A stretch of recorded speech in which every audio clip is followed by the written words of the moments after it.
Hey guys, and welcome to the battle phase. Today we're taking a look at a Karakuri combo deck. Karakuri combo because this deck does a pretty hefty Karakuri combo that ends on at least 2 negates and 7 draws. But it is a hefty combo, as I said. That's why we run a lot of bricks and we run a 60 card deck in order to minimize the chance of drawing those bricks. Now, there is many variations of decks that perform this Karakuri combo. This here is the Zefra variant, but we also have the Zombie, the Eldritch, the ABC variants, to name a few. I'll gradually make the deck profile for all of them, so the links will be in the description. But maybe most important is to see how this big Karakuri combo that all the decks make functions. We get to it, so the combo is started by a single Crystron Halqifibrax. So only getting one Crystron Halqifibrax on the board does make that full Karakuri combo. How? The link again in the description to the Karakuri combo. But we're gonna see the deck built around doing this combo. So obviously the deck needs to get us to the Crystron Halqifibrax, and by far the best way that this deck does it is through a Deep Sea Atlantean engine. That's why we do run the 3 copies of Deep Sea Diva and 3 copies of Neptubis the Atlantean Prince as our starters to get us to Crystron Halqifibrax. Why are these the best pathways to Halqifibrax? Because we also have the Despot 03 and the righty-lefty driver, but these are the best because together with 2 copies of Atlantean Dragoons, 1 copy of Deep Sea Minstrel, 1 copy of Lapis Dragon, and 1 copy of Mooninglacia the Elemental Lord, they make a good combo that can also rip hand traps out of our opponent's hand with Deep Sea Minstrel, and also can rip cards out of their hand with Mooninglacia. So how do we do that? I will quickly now show a starting combo, and we'll first see how Neptubis gets us to it. So only 1 Neptubis. We normal summon the Neptubis. We will trigger the Neptubis's effect to send 1 Atlantean Dragoons to the graveyard and add 1 Atlantean Dragoons to our hand. The Atlantean Dragoons sent will trigger, adding us the Deep Sea Minstrel. At this point, we will trigger the Deep Sea Minstrel to send it and 1 water to look at our opponent's hand and banish 1 card to the end of the turn. So at this point, we banish the Nibiru, we banish the possible hand trap, or so on. But now the second Atlantean Dragoons is gonna trigger, and that is gonna add to our hand the Lapis Dragon. Lapis Dragon, when added to our hand, is gonna get special summoned, and now we have a tuner and a non-tuner, and that means we can get to our copy of Crystron Halqifibrax. But it is even better if we start our combo with the Deep Sea Diva. So let's check that as well. We start with Deep Sea Diva. We will trigger Deep Sea Diva's effect. We will get the Neptubis, and then the Neptubis will activate to send 1 copy of Dragoons to the graveyard and add 1 copy of Dragoons to our hand. The Dragoons in the grave is gonna trigger, adding us this time the Minstrel as well. So we add the Minstrel. Now we trigger the Minstrel and sending another water here to look at our opponent's hand, banish that Nibiru or a hand trap, and then the second Atlantean Dragoons triggers because it was sent to graveyard by for effect of a water monster. And this time we add Mooninglacia the Elemental Lord because we already have a tuner and a non-tuner for Crystron Halqifibrax. We're now going to add the Mooninglacia to our hand. And when we make the Crystron Halqifibrax, so tuner and a non-tuner into Crystron Halqifibrax, we now have exactly 1, 2, 3, 4, 5 waters in our graveyard. So we can also summon the Mooninglacia and rip 2 cards out of our opponent's hand. So this small engine here, with the Deep Sea Diva and the Atlanteans, does allow us to not only get to a Crystron Halqifibrax, but also dodge hand traps and rip cards out of our opponent's hand. That's why it's so good. We don't care about the bricks because we do run a 60 card deck. And you will say, maybe, but the engine already, so the triggering of a Deep Sea Diva or Neptubis is gonna be affected by hand trap. That's really good because that's a hand trap not going on our Halqifibrax that starts the combo, but on this pre-combo. So that's very, very good. And that is the one engine. But we also use another engine to get to our Crystron Halqifibrax. That's a small Dino engine. We run 3 Soul Leading Oviraptors and 3 Fossil Dicks to get to the Oviraptor. And then we also run the 1 copy of Miscellaneous Saurus, 1 copy of Uric Iolo, and 1 copy of UCD. This is the second engine we're running here, and it functions very, very, very, very similar. drawing either Oviraptor or fossil that gets us to the Halqifibrax, right? By summoning the Oviraptor, adding the Miscellaneousaurus to our hand, discarding Miscellaneousaurus for its effect, then we can banish it for a level 1 dino from the deck that is going to be Iolo, and we have a non-tuner and a tuner. But this is also really good because if we already have the Halqifibrax, right, we can then use the Soul Eating Oviraptor to add to our hand UCT. So Ultimate Cruncher Tyranno, we then use Soul Eating Oviraptor for link material, link fodder, or anything like that. So every Oviraptor past the initial Karakuri combo will also function as an interruption. That's why I am also a fan of the Dino engine, and we do run these two engines, so the Deep Sea engine and the Dino engine, to get to our Crystron Halqifibrax because of those added benefits. Next thing we do run the 1 copy of Ghost Ogre and Snow Rabbit, and the 3 copies of Emergency Teleport. Emergency Teleport does gather the Ghost Ogre and Snow Rabbit.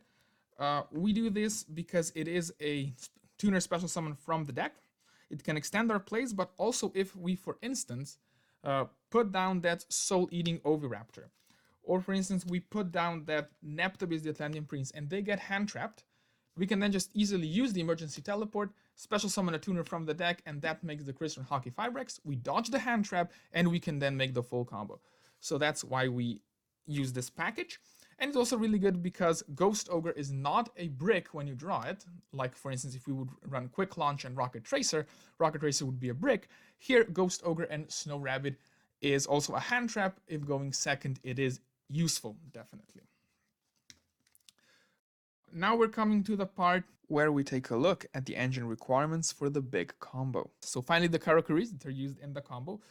We are using that 1 copy of the Karakuri Watchdog, the 1 copy of the Karakuri Komachi, the 1 copy of Karakuri, we call it the Barrel, and then the 3 copies of Karakuri Gamma here. So these are the 6 Karakuris we have in the lineup. We don't want to draw any of them because we're going to access all of them through the combo. If you draw any of them, that is not a big problem because Komachi's effect, when we're going to pull her from the deck, is going to give us an additional normal summon of a Karakuri. So the drawn Karakuri can just normal summoned to the field. So that is, of course, no big deal. And the Karakuris are going to get summoned from the main deck with the effect of the Karakuri Synchros, right? Because all Karakuri Synchros have an effect to special summon a Karakuri from the deck. So with these, we are going to combo. And let's not forget the biggest bricks in this deck, the combo MVPs though, and that's 1 copy of Desbot 01 and 1 copy of Mecha Beast Coltwing. We don't want to draw these because these ruin our combo. That's why we run 60. We don't want to see them in the opening hand, but obviously they make the big Auroradon Hulk combos and this combo with the Karakuris possible. Now this is the part where our supplementary engines come into play. So engines that will give additional value to our deck, and here we're using the Zefra engine. This Zefra engine consists of 3 copies of Zefrath. Zefrath is very nice in this deck. 2 copies of Zefra Nui, and 1 copy of Zefraxi. We're doing the standard 3-to-1 ratio here, and I'll explain very shortly why we're doing that. And then we are also playing the 3 copies of Zefra Providence, the 3 copies of Oracle of Zefra, here it is, and the 1 copy of Terraforming in order to get to our Zefra cards. And the end goal of this engine is to get us to either Zefra Divine Strike, 9 Pillars of the Yingxing, and Zefra War. These 3 traps. So let me a little bit explain what the Zefra side engine is going to do. First of all, it is hand trap bait, right? Whenever you're going to play the Zefra Providence or the Oracle of Zefra or even the Zefrath, your opponent is going to think you're playing the Zefras. These are Zefra starter cards, so he will want to negate them. And any negate thrown on these is not a negate thrown on your main combo. As I've mentioned, it starts with the Crystron Halqifibrax and goes through the Karakuris. So we want these to get hand trapped. Very good. But also, if this is not hand trapped, you are doing the basic combo, and that basic combo is always the same, right? You are scaling the Zefrath, sending the Zefra Nui to the top of the extra deck. You're playing a high scale. In this case, it is the Zefrath, and you're playing a low scale. In this case, it can be a Zefraxi, but we also play other low scales. Now I have this is gonna take the Zefra Nui scale, so 7.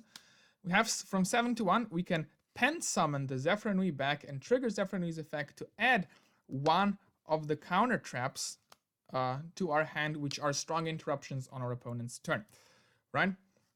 Zefra War, we'll talk about other Zefra you control and one card your opponent control and destroy them both. Zefra Divine Strike is when a spell, trap, or a monster effect is activated. You can banish one face-up Zefra from your extra deck, negate the activation if you do destroy it. And then the 9 Pillars of the Yang Zhang will, when a spell or trap card or a monster effect is activated and you control a Yang Zhang, you negate the activation if you do shuffle that card in the deck, and then you destroy one Yang Zhang you control. So all of these are very nice interruption on your opponent's turn. And these are very nice. We go into the Zefra engine because if our main end board, at the end of the Karakuri combo, is outed by, for instance, a Dark Lure no more, or anything like that, we still have traps set in our back row in order to still not be defenseless. So we're gonna draw 7 from the combo, and we are gonna have traps set so we are not completely defenseless if that happens. Also, this engine is very nice in grind games because after the main combo is done, it gives us a way to pen summon, and it also gives us a way to pen summon those 7 cards we drew during the combo during the next turn. So it is very nice. It gives us the grind game. It gives a use to our 7-card hand that we drew from the combo, and it is, after all, a very nice, nice engine. To complement this, we are using the 1 copy of Supreme King Dragon Darkworm, 3 copies of Dragon Shrine, and then the 1 copy of Supreme Gate 0. We're playing this because Dragon Shrine is very nice. On an empty board, you can activate the Dragon Shrine, send the Darkworm. Darkworm effect on the graveyard triggers, he gets special summoned and adds Supreme Gate 0. And Supreme Gate 0 is, as you can see, a low scale.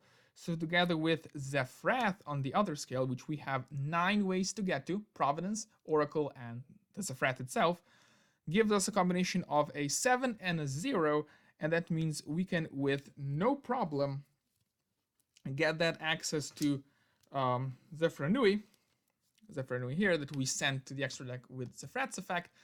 We can special summon it, and we get one of the counter traps to our hand as well, right? So it's very nice, and this is the way to get to a low scale, right? Because we need Zefrath and a low scale to do the combo, and Dragon Shrine gets us there, right? So that's a very nice part of this particular engine. So to recap, beside the Karakuri combo, the Zefra engine is going to give us that hand trap bait. It is gonna give us that additional interruption in form of those trap cards, and it is going to give us that follow-up or that grind game. So that's very nice about the Zefra engine. Now we're taking a look at the rest of the deck. So we have a few staples, those being Foolish Burial. Foolish Burial is very good in either sending Darkworm or Miscellaneousaurus for a tuner to make Halqifibrax. So that is very good. We are playing the 1-for-1. 1-for-1 is very good as it is a way to Neptabyss, that is a starter for the combo, and a way to bait out and banish hand traps from our opponent's hand. And we're also playing of course, the 1 Cold by the Grave, in case we get hit by a hand trap that we can also additionally remove it, and that will allow us to play through multiple hand traps. So 3 of these cards, very nice. And then we also play 3 copies of Psy Frame Gamma. So this is our second hand trap, and a driver, of course. This is our second hand trap beside the Ghost Ogre. We have, obviously, beside being a hand trap and good going second, we have multiple cards that bait hand traps that we use when we control no monsters. For instance, Oracle of Zefra. For instance, Zefra Providence. For instance, Emergency Teleport. For instance, Dragon Shrine. For instance, even for all those power cards like Foolish Burial and 1-for-1. For instance, even miscellaneousaurs. All these trigger when we control no monsters. So it's very good to drop a Gamma on a possible hand trap once these power cards are used. So that's why Gamma is very strong with the driver. We can afford a driver because we're playing 60, right? So that's why we do play the Gamma. It is very neat here. That's for the main deck. Now let's get ourselves to the extra deck. The extra deck starts with our MVP, so the card we need to get to, Crystron Halqifibrax, and through Halqifibrax and through the one Deskbot 01, we are gonna get to the second MVP, Mega Phantom Beast Auroradon, which is going to then, from there, make this combo a wild one. So after this, we're then playing the Karakuris. So for the Karakuris, we play the 2 copies of Karakuri 00 Bure, so the level 7 Karakuri, 2 copies of Buredo, and that is the level 8 Karakuri, and the 2 copies of the Karakuri Burebu. This is the level 9 Karakuri. All of these have an effect to special summon a Karakuri from the deck when you synchro summon them, and we're going to be using that to further perpetuate our combo.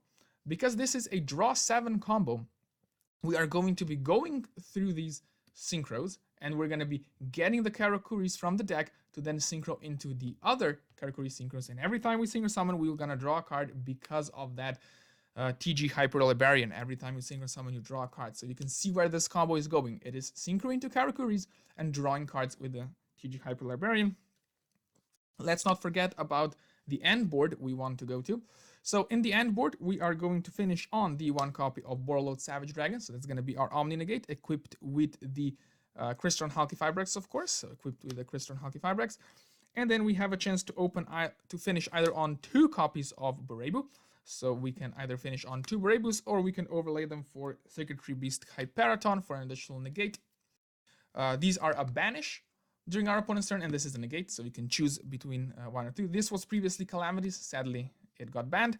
This is the combo, so draw 7, and this and either of these 2 is the end board in its basic form. Anything else you can add is a bonus. For instance, the counter traps from the Zefra engine, right? Everything else is the bonus. But once we draw 7 cards, what are we doing with those 7 drawn cards? That's why we play so many of the generic links. We play the Appaloosa, Bow of the Goddess, and we play the Boral Sword Dragon. If you have the access code, do play it instead of the Boral Sword, obviously. But again, we have 7 cards in our hand after the combo, and we have our scale set up. So we can pen so many cards and just easily go into Boral Sword and OTK on the next turn, or go into Appaloosa for that extra negations as well. And then the last 2 spots, obviously you can choose whatever you want. I am playing 1 copy of IP Masquerena and 1 copy of Nightmare Unicorn. The reason I'm doing this is because IP Masquerena is a generic link too. So if you, for instance, do first the Zefra engine to bait out hand traps, and then you also have a way to your Halqifibrax, you will have 3 monsters on the field. You're going to make Halqifibrax out of 2, and you're going to have a monster stuck on the field, and the Karakuri combo sadly requires you to have all zones empty. So you can link 2 into Masquerena, and then with the Masquerena and the tuner link to the Halqifibrax to free up space. That is one use. The other use is then on the following turn, or if you open well enough with the Zefras, you can also, after you make the basic Karakuri combo, enhance your end board with that IP Masquerena into Unicorn, and the discard of the Unicorn is not going to be a problem, as I said, because you draw the 7 cards.